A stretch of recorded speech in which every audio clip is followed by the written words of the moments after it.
Donc, vous trouvez un bac qui vous emmène au sud du Yondabakari. Hem et puis, vous arrivez donc sur la rive et puis, devant vous, se dresse, le mur du marais, enfin, un peu sur votre gauche. Devant vous, les collines, s'étendent au loin sur, plusieurs dizaines de kilomètres. Vous n'en voyez pas le bout. Vous commencez à cheminer et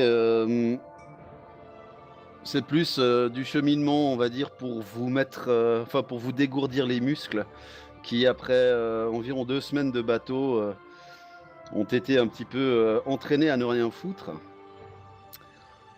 et Pas vrai, moi je passe mon temps à m'entraîner quand j'ai rien à faire. Ouais, mais oui, on a mais dit qu'on s'entraînait. c'est plutôt les muscles des bras, c'est pas tellement les muscles des jambes, Ouais. enfin, tu vois, c'est la marche avec une charge sur le dos, c'est pas la même chose, c'est pas le même jus. Donc enfin, heureusement, vous n'allez pas avoir une journée complète de marche. Vous allez pouvoir vous remettre tranquillement à l'effort par une fin de demi-journée de marche. Jusque vers quelle heure euh, marchez-vous? Bah, je dirais Euh, jusqu'à ce que... Par là, à peu près. Quand il commence à bien faire, quand il commence à bien faire, lui.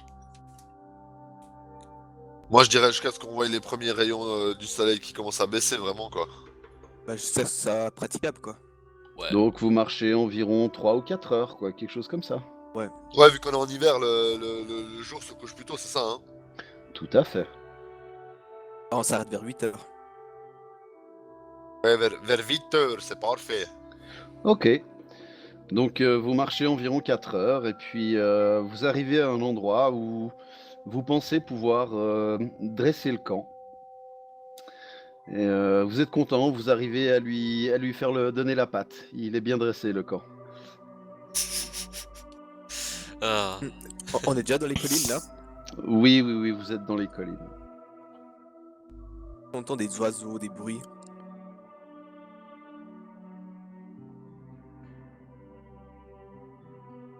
Il y a effectivement quelques bruits d'oiseaux. Vous entendez au loin le sifflement d'une marmotte, le cri d'un aigle, ce genre de choses, oui. En fait, puis Vartol, est-ce que Mistral a l'air d'avoir vaguement suivi de loin ou est-ce qu'il est resté en arrière? Il nous a pas Tu n'en, suivis. tu n'en as pas la moindre idée. Nous avons- Alors que vous êtes en train de viser, vous entendez un rugissement dans le ciel. Raokan, c'est toi? Je me relève, mais c'est pas moi. Sens de gnome est en éveil et tentative d'analyser le cri. Je prends direct mon arc et puis Ouais. je bande une flèche. Espadon à la main, tout ça. J'attrape mon violon. Tout ça. Ah, j'attrape mon violon. Eh bien, vous voyez au-dessus de vous, en train de tourner, une créature faite d'écailles qui ressemble à de l'argent poli. Sa queue a un air comme, comme si c'était fait de plumes. Et cette créature majestueuse tourne et vient gentiment se poser non loin de vous. Un dragon d'argent? J'ai abaissé mon arc. Oh. Les amis, ne faisons pas jazz brusque. Non. Et le dragon se rapproche de toi, Tilia.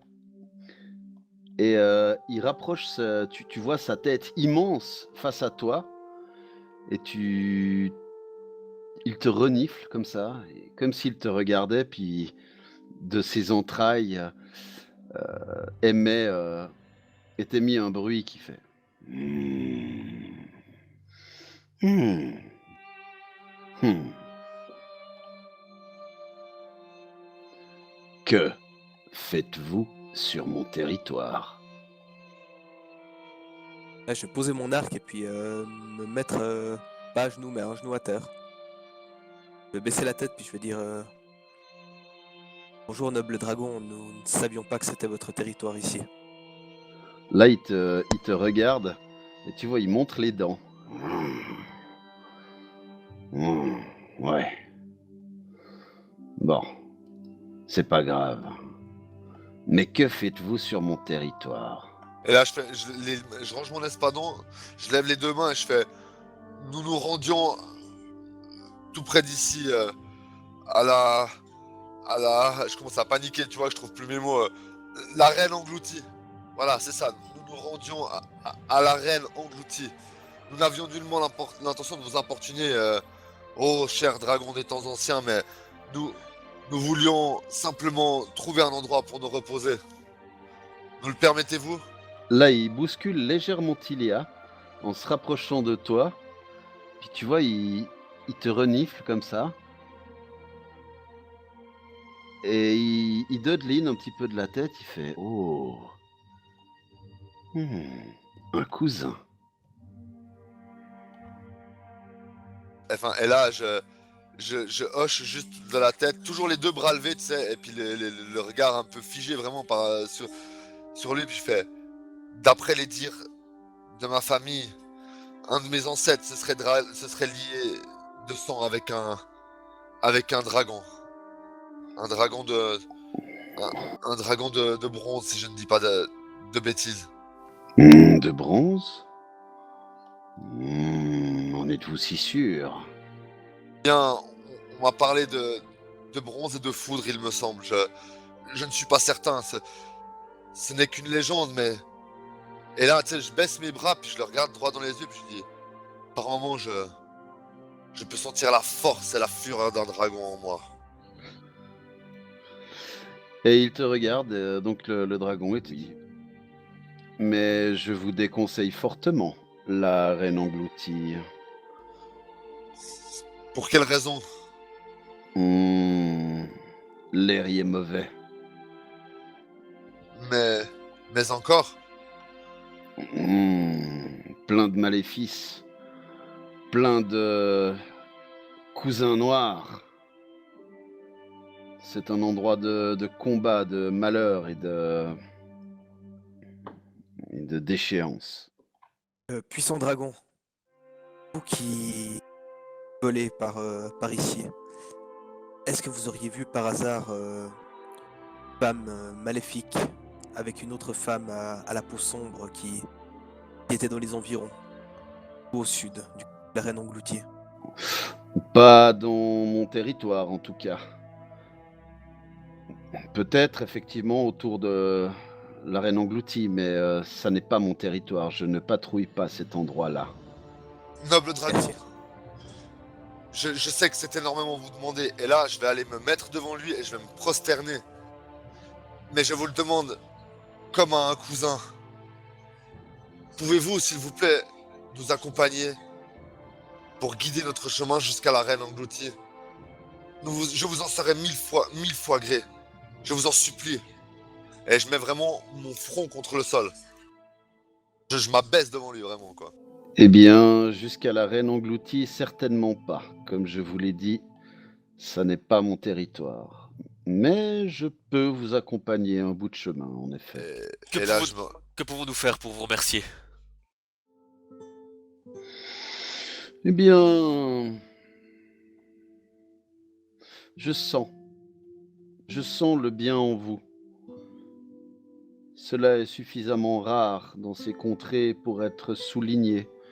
Je vais prendre cela pour une sorte de récompense.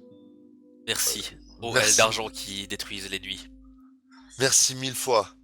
J'ai tant de questions à vous poser. Tant de choses que je veux savoir sur les dragons depuis que je sais que j'ai un lien avec cette majestueuse race. Vous êtes si noble et si beau. Vous qui pourfondez le ciel d'un coup d'aile et labourez la terre d'un coup de griffe. Vous qui incarnez la noblesse et la beauté. Vous qui êtes les anges que nous voyons depuis la terre. Je suis si fier de faire partie de votre lignée Et je me mets de nouveau à genoux et je m'humilie, enfin, pas je m'humilie, mais dans le sens, l'absolution, quoi. On tape le sol au front, le front au sol et tout. Et là, tu vois, alors que tu es prosterné, les autres, vous voyez que le dragon rapproche sa gueule de Srendil, de son dos. Et il le saisit. Tu sens que tu es saisi par la gueule du dragon. Il te pose sur son dos, entre ses épaules. Et il part d'un coup de patte et d'un coup d'aile. Oh oui! Trop stylé. Et il t'emmène survoler les montagnes. Il commence à faire des tonneaux, des loopings. Il t'emmène au fond des vallées. Pendant 5-10 minutes comme ça, il vole avec toi sur son dos. Et puis il te dit en vol, voilà ce que tu connaîtras bientôt. Et il atterrit à l'emplacement où se trouvent les autres et il te laisse redescendre de ses épaules. Et là, je redescends en mode mais tremblotant, mais en mode waouh, mais pire qu'un gamin, vraiment. C'est oh là là, je le regarde et je lui dis, c'est donc ça, être un dragon. Et j'ai comme des larmes qui coulent et je me prosterne de moi, je lui dis merci, merci, oh grand dragon d'argent, merci. Qu'est-ce que j'ai hâte de me rapprocher, ne serait-ce qu'un temps soit peu, de ce que vous êtes. Eh bien, petits humanoïdes, je vous encourage à dormir, car les prochains jours de marche seront quand même fatigants pour vous. Je vous accompagnerai, non pas en marchant à vos côtés, mais je serai toujours dans le coin. Ayez l'assurance que je veillerai sur votre voyage tant que vous serez sur mon territoire. Ah, je dis juste une dernière question, noble dragon. Je ne sais pas si cela se fait, mais j'aimerais beaucoup connaître votre nom. Je me nomme Naruit Lalashlichtom. Spectre.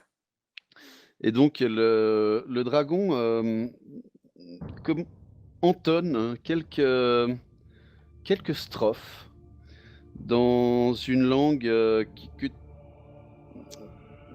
vous sentez la magie dans l'air. Et puis il vous dit encore ceci vous alarmera si le mal est près de vous. Vous pouvez dormir en paix. Et là, il envoie de nouveau toute la puissance qu'il peut dans ses pattes et dans ses ailes. Et en quelques secondes, vous le voyez s'éloigner. Et il passe encore au-dessus de vous, à quelques dizaines de mètres, faisant un tonneau, battant des ailes pour vous dire au revoir. Et vous le voyez qui s'éloigne. Eh bien, j'en ai vu des choses dans mes voyages, mais alors des dragons, jamais. Oh, moi je m'effondre et je me couche en croix sur le sol et je regarde le ciel comme ça, genre j'ai volé à dos de dragon d'argent. Wow. Et je suis jaloux, sache-le. Moi, si jamais il y a Tilia qui est toujours figée comme s'il y avait toujours le dragon devant elle, il y a juste les genoux qui tremblent. Et vous entendez venir de la moitié de la personne de Tilia un prout assez humide. Et Salvatore. Moi, je vais me poser juste à côté de Srendil. En fait, je vais me coucher aussi, comme il a dit, les bras en croix, juste à côté de lui de manière le plus gênante possible. Me rapprocher de son crâne et dire, alors comme ça, un cousin de dragon. Hein. Je serais tenté de te faire une Sanael presque là sur le moment, tu sais, juste de te regarder puis juste sourire. Je suis encore ébahi, il n'y a aucun mot qui peut décrire ce que je vis, mais je te le dis, oui, d'après ce que je sais, et ce dragon semble me le confirmer, nous avons effectivement... j'ai un ancêtre qui s'est lié avec un dragon il y a longtemps. Apparemment c'était un dragon de bronze, un dragon blessé. Sur la fin de vie, mon ancêtre elfique l'a trouvé dans la forêt. Et le dragon était effrayé parce qu'il ne voulait pas être abattu. Et en échange de sa vie sauve et de l'aide, il a promis à mon ancêtre de se lier de sang avec lui et que cela se répercuterait dans les générations à venir. Et apparemment, je suis un des élus de ce sang draconique. Et je suis si fier. Quand je vois la majesté et la puissance de ces créatures, c'est ça que je compte devenir pour protéger mes amis. Et du reste, le vol de ce dragon était particulièrement gracieux. Vous le voyez du reste passer au-dessus d'un nuage et vous le voyez se poser sur le nuage. Vous le voyez se coucher sur le nuage et sa tête posée sur ses pattes, il a l'air de vous scruter depuis les... Les ailes de la nuit emportèrent le brave dans les cieux endormis, le demi-elfe reprit courage. Dis-je dans un moment de calme. Ouais, excellent. Moi, je dis tout de suite à mes potes, à mon avis, ce soir, il n'y a même pas besoin de tour de garde. Vu ce qui nous veille dessus, à mon avis, on peut tous se reposer sur nos deux oreilles histoire d'être en forme demain. Et donc la nuit finit par tomber et un peu de neige tombe, mais vous remarquez que la neige évite votre campement. Donc l'eau dans vos gourdes n'aura pas gelé cette nuit et point d'engelure non plus pour vous. Et Syringa, malgré le froid, n'est pas tellement engourdi par le froid, justement. Cette présence bénéfique vous aide à vous endormir. Et la nuit se passe tranquille, calme et reposante. Vous constatez qu'il a neigé cette nuit et qu'effectivement la protection de Naruit Lalashlistom s'est étendue autour de vous, de sorte à vous protéger quelque peu du froid.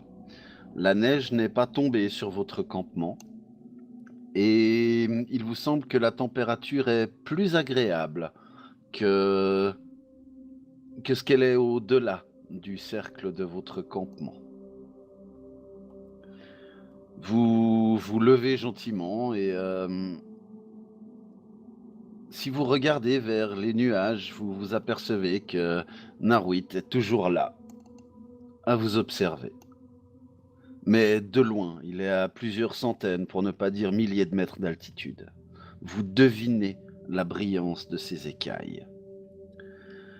Malgré tout, en direction de l'ouest, la brume inquiétante recouvre toujours les marais. Et malgré la sérénité que vous offre la présence de votre ami écailleux et ailé, vous ressentez une certaine tension, un certain frissonnement en sentant la présence glauque du marais. Que faites-vous ? Ben, personnellement, la première chose que je vais faire en me réveillant, c'est accorder un salut en direction des nuages où notre bienfaiteur veille sur nous actuellement. Ouais, moi, je vais me lever, m'habiller et être prêt à partir le plus rapidement possible. Laisser le temps aux autres de faire ce qu'ils doivent faire le matin. Pareil, je me lève, je prépare mes affaires, j'accorde mes instruments, et tout ça, tout ça. Alors moi je vais donc me concentrer et faire mes prières à d'habitude. Préparer un rapide casse-croûte pour qu'on puisse quand même se restaurer tous avant de partir et aller voir Syringa et en faire en sorte que justement on soit prêt à partir. Bien, tout ceci vous prend une petite demi-heure, quelque chose comme ça. Et vous êtes donc prêt au départ. Entreprenez-vous quelque chose de particulier pour ce jour de marche ou rien de particulier? Non, bah, de toute façon, non, moi, rien de particulier, personnellement. Moi, je vais rester quand même très attentif le long du chemin. voir si j'entends pas des croissements, des bruits d'oiseaux un peu bizarres que j'aurais jamais entendu, quelque chose comme ça. Je vais me concentrer sur les Tengu, quoi. Ouais, comme Kuro, je vais aussi rester assez attentif le long du chemin. Et puis, vu qu'on a une carte du mur du marais, je vais... bon, on va la regarder un peu de son son pour essayer de voir quel chemin serait le mieux. Ouais, à fond. Bien. Alors, il faut vous dire que c'est une carte, mais c'est pas aussi détaillé que les cartes du four dont nous disposons aujourd'hui. Hein. C'était. Mais bon, effectivement, il y a quelques chemins, enfin les plus grands chemins qui sont définis sur la carte. Et encore, grand chemin, ça s'apparente plus à des sentiers qu'autre chose. Mais vous arrivez à, pardon, mais vous arrivez à définir un trajet qui vous semble être le moins dangereux ou compliqué, etc., etc. Et la journée se passe gentiment.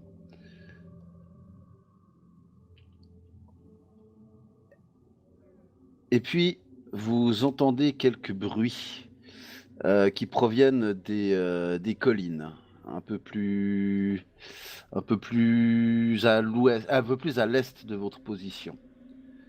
Faites-moi un jet de survie ou bien de connaissance des animaux ou connaissance de l'extérieur ou ce genre de choses si vous voulez essayer d'identifier les bruits que vous entendez. J'aimerais utiliser ma compétence de barde savoir bardique qui me permet de faire un 20 un jet de connaissance une fois par jour. Mais sans problème, tu identifies qu'il s'agit de hobgoblins. Oh. Ouais, j'ai même pas fait de jet, du coup, ça vaut encore la peine ou bien. Pour le fun. Moi, j'ai que connaissance des arcanes, donc je fais quoi? Il a dit ce que c'était, quoi. Bah, ça sert à rien de connaissance des arcanes, mais en gros, votre barde vous informe qu'il s'agit de hobgoblins et qu'il devrait y en avoir à peu près 4, quelque chose comme ça. C'est quoi déjà des hobgoblins? C'est des demi-gobelins, demi-hommes, il me semble. C'est très méchant. C'est ça, un hobgoblin. Ah. Mhm. Est-ce qu'on sait s'ils sont plus intelligents que les gobelins normaux? Eh bien, oui, ça reste très moyen. Enfin, ça a à peu près l'intelligence moyenne d'un humain moyen, si on veut. Mais c'est beaucoup plus rustique. C'est très rural. Je vais demander à Rokan, ils sont loin là ou bien? J'en déduis qu'ils sont à peu près à combien de mètres de nous? Combien de kilomètres, je sais pas. Ah, ils sont à quelques centaines de mètres. Vous devriez pouvoir passer sans vous faire repérer au niveau du bruit. J'entends maintenant. Est-ce que vous prenez des mesures particulières? Bon, moi, je vais quand même garder mon espadon à la main pour le cas où on se ferait tout de même surprendre ou attaquer ou qu'on se ferait remarquer. Et, je sais pas, on pourrait faire un léger détour pour essayer vraiment de les contourner au max, comme si vous voulez, si vous préférez jouer à la sécurité. Est-ce que on les voit pas les gobelins là? On est d'accord. Non, vous les entendez. Est-ce qu'on a Qu'est-ce qu'on a devant nous exactement? Le chemin qui continue. Sur votre gauche, vous avez les collines. En fait, vous êtes sur un chemin qui est à flanc de colline. Et ils ont l'air d'être peut-être 100, 200 mètres au-dessus. euh, derrière un escarpement. Euh, D'après ce que vous avez entendu comme bruit, ils ont l'air d'être en train de probablement lever le camp qu'ils avaient fait pour la nuit ou quelque chose comme ça. Écoutez, je vous propose qu'on essaye de passer discrètement. Et l'un de nous pourrait rester derrière et surveiller nos arrières sur quelques mètres encore. Vous en dites quoi? Ouais, je propose que moi je passe devant et puis Kuro surveille peut-être nos arrières. Ok, ça marche. Ça marche. Allons-y discrètement. Alors, Prendra Syringa qui doit se taire. Comme Faire le des moins de bruit ombres. possible.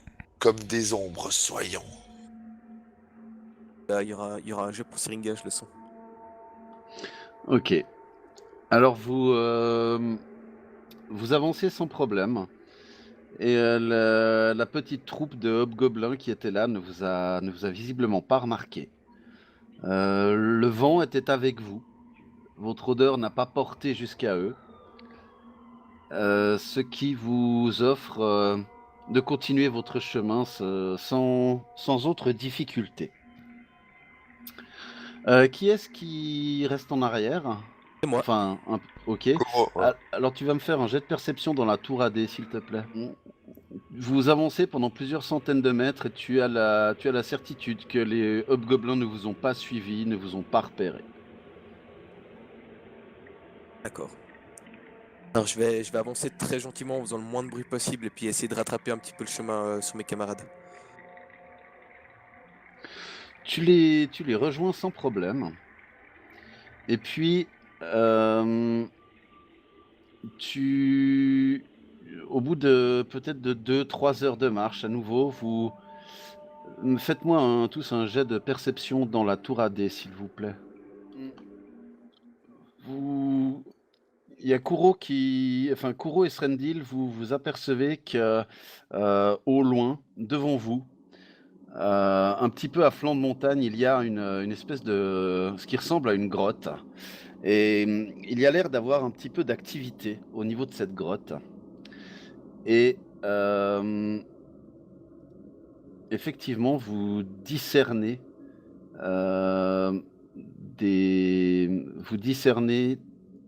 des créatures qui ont l'air d'être des créatures qui ressemblent à des oiseaux avec un bec noir et qui ont une forme humanoïde.